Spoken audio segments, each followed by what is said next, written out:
my main objective is to beat David Morrell, beat him, and to put a beating on him, and then go up and then face whoever's next. I think we were ranked #1 in the spot to fight the winner, Beterbiev Bivol. So if that's what it is, then I'm 100% ready for that as well.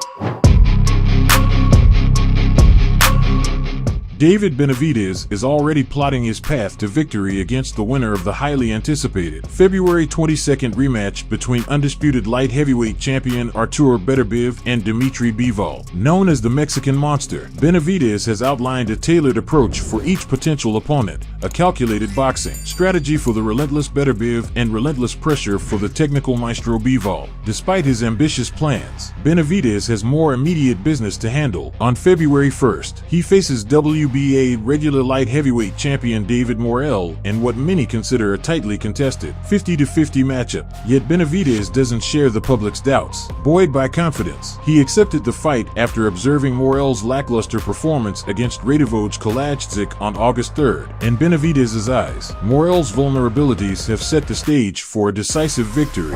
That's why I took this fight no problem, because when we were waiting for that, I thought that they had made me ranked me, I was #1 contender, but because that fight ended in such the way it did, you have to give it the respect it deserves to let it be a rematch. Skeptics remain unconvinced that Benavidez can overcome the likes of Bivol or Beterbiev. His detractors argue that he's been carefully managed throughout his career, with matchups designed to protect him rather than challenge him at his full potential. Furthermore, competing in a division smaller than his natural frame until recently has undoubtedly provided advantages. However, stepping up in competition, especially against proven champions, could expose his limitations. With these big fights, I'm able to build my brand more and more, kind of like Canelo did with his career. He went up, he's beating bigger fighters, if I don't get that Canelo fight, I really don't care. I'm really happy where I'm at in my career. I'm happy with the opportunities I'm getting, and it's just proving myself that I'm the best fighter in the world at whatever weight class I'm at. I just feel bad for the people, because the people are missing an awesome fight.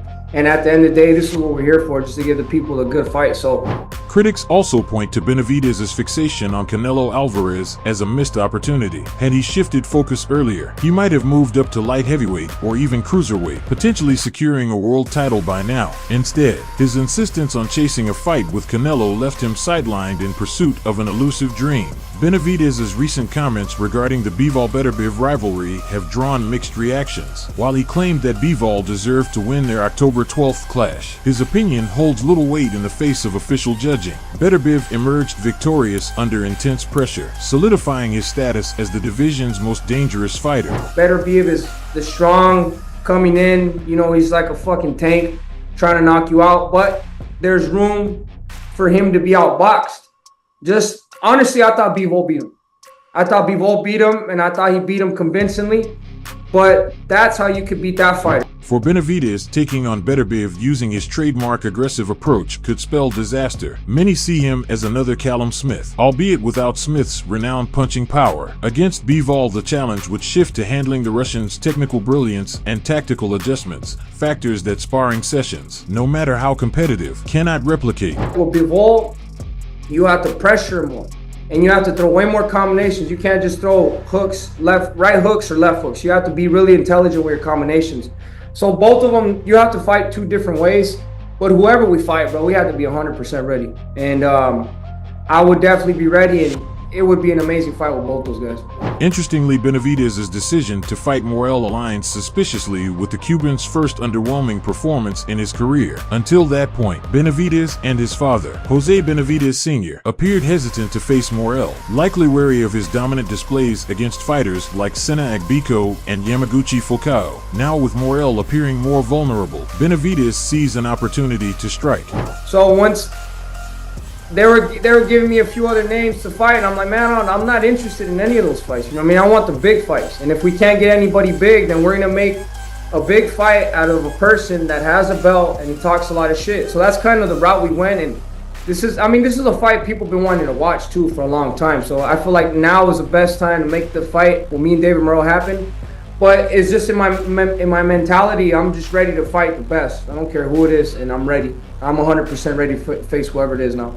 The timing raises questions about whether Benavidez truly believes in his ability to compete at the highest level or if he's strategically selecting opponents to maintain his unbeaten record. Either way, his February 1st showdown with Morrell will serve as a litmus test for his readiness to take on the division's elite.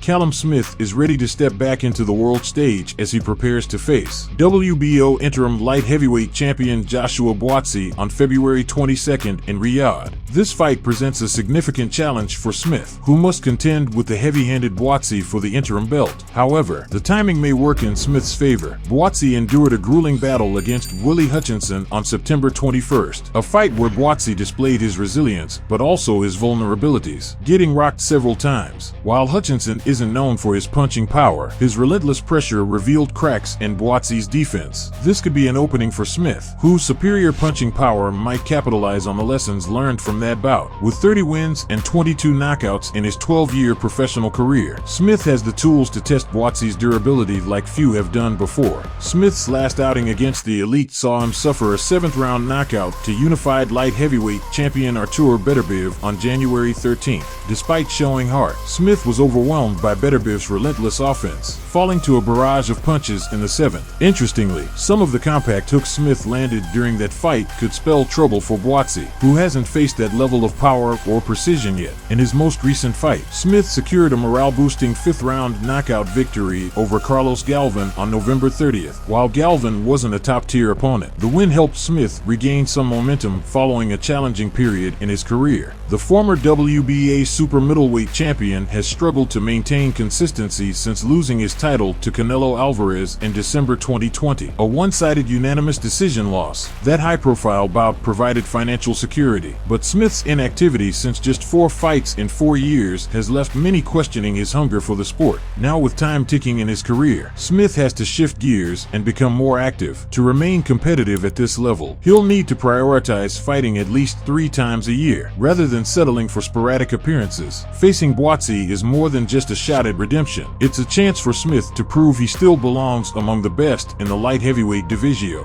I'm not very excitable. I'm a realist. So like the fight comes up, I think, shit, that's a big opportunity, you know. But the job's not done until it's done. So for me, I don't get too excited about just about anything. This is a huge opportunity, and I take it for what it is. And so I'm pretty level-headed about it. David Nyika has adopted the practice of daily affirmations to maintain his focus and determination ahead of his highly anticipated clash with IBF cruiserweight champion Jai Opetaia. The showdown is set for January 8th and will be broadcast live on DAZN.